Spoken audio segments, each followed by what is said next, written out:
90အောင်မြင်မဲ့ special 1နဲ့တူကျွန်တော်တို့ဒီကနေ့ည super sunday ညပွဲကြီးပွဲကောင်းနေရမှာကျွန်တော်အကြိုက်ပွဲလေးတွေကို3ပွဲအထိရွေးထုတ်ပြီးတော့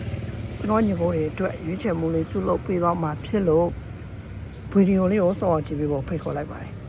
အားလုံးပဲမင်္ဂလာပါကျွန်တော်97ပို့ပေါ်လိုက်ကနေကြိုးဆိုလိုက်ပါတယ်ကျွန်တော်ညီကိုတွေဒါကျွန်တော်ရဲ့ TikTok အသစ်ကလေးကို follow လေးလုပ်ပေးပါအောင်ဘာလို့လဲဆိုတော့ကျွန်တော်ရဲ့ TikTok အကောင့်ပြတ်သွားပြန်ပြီပေါ့နော်ဒါဒီလိုရေးမဖြစ်အောင်ကျွန်တော်ရဲ့ YouTube channel လေးကို join ထားစေချင်ပါတယ်ကျွန်တော် YouTube channel ကတော့မပြတ်ဘူးပေါ့နော်ဒါ TikTok ကကျတော့ TikTok ရဲ့ policy တွေနဲ့ညှိပြီးတော့ဒါဗီဒီယိုတွေသုံးသပ်ချက်တွေကပြတ်သွားတဲ့အတွက်ကျွန်တော်ကတော့ YouTube channel Telegram channel လေးကို join ထားစေချင်ပါတယ် Telegram channel join ထားတာတော့အကောင်းဆုံးပါတယ်ဘာလို့လဲဆိုတော့ကျွန်တော်ဖုန်းပေတွေရောဂျာစီအိမ်ဂျာစီရော giveaway ပေးလေးရှိပါတယ်ကြာဒါဘယ်လို join ရမလဲဆိုရင် TikTok ဒီဗီဒီယိုရဲ့အောက်မှာကျွန်တော်ရင်လေးချထားပေးမယ်ပေါ့နော်ဟို copy UP ရနဲ့ brother တို့ရဲ့တယောက်ယောက် Telegram စကားပြောတဲ့တယောက်ယောက်ကိုပို့လိုက်တာလေကျွန်တော်ရဲ့ channel လေးပေါက်ကလေးကျလာပါလိမ့်မယ်ကျွန်တော်ရဲ့ channel ကို AC ပဲ join လို့ရတယ်ပေါ့နော်ဒါဆိုကျွန်တော်တို့ဒီညပွဲကောင်းတွေရှိရပေါ့နော်လန်ဒန်ဒါပြီးဒါ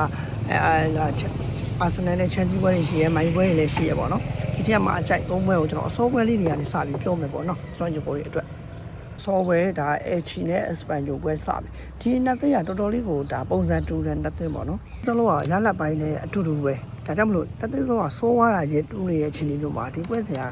ဘလုံးနည်းနဲ့မှကျွန်တော်ကို3လုံးမဖြစ်နိုင်ဘူးလို့ထင်ပါတယ်အစောပွဲလည်းဖြစ်တဲ့အတွက်ဒီပွဲကိုကျွန်တော်တို့9အောက်ကိုပဲကျွန်တော်တို့ကြိုက်တယ် H နဲ့ Espanyol 9အောက်ပေါ့နော်နောက်တော့ဘယ်ကတော့ကျွန်တော်တို့9နိုင်မှာခံကြမယ် Stuttgart နဲ့အခုပွဲစဉ်ပေါ့နော်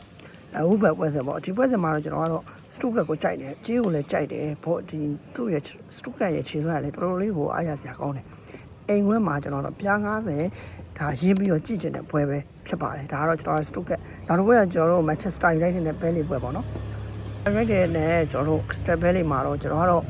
Manchester United ပြိသက်ပဲကျွန်တော်တို့လှုပ်ချင်တယ် Crystal Palace အနေနဲ့အိမ်ဝင်းဒီကစားအားခက်ပေမဲ့မိုင်ယူကိုတော့စိတ်ရပိုင်းမြင့်နေတယ်ကစားအားကောင်းနေတဲ့မိုင်ယူကိုတော့ကျွန်တော်တို့အိမ်ဝင်းမှာတော့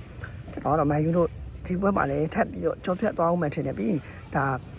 အက်စတိုဗီလာရှုံးနေသွားတဲ့အတွက်ဒီဘက်မှာတော့73ကိုရနိုင်မဲ့အခွင့်အရေးပေါ့နော်ဒီအခွင့်အရေးကိုလက်လွတ်မခံဘူးလို့ကျွန်တော်တို့ထင်ပါတယ်ဒါကြောင့်ကျွန်တော်တို့ Manchester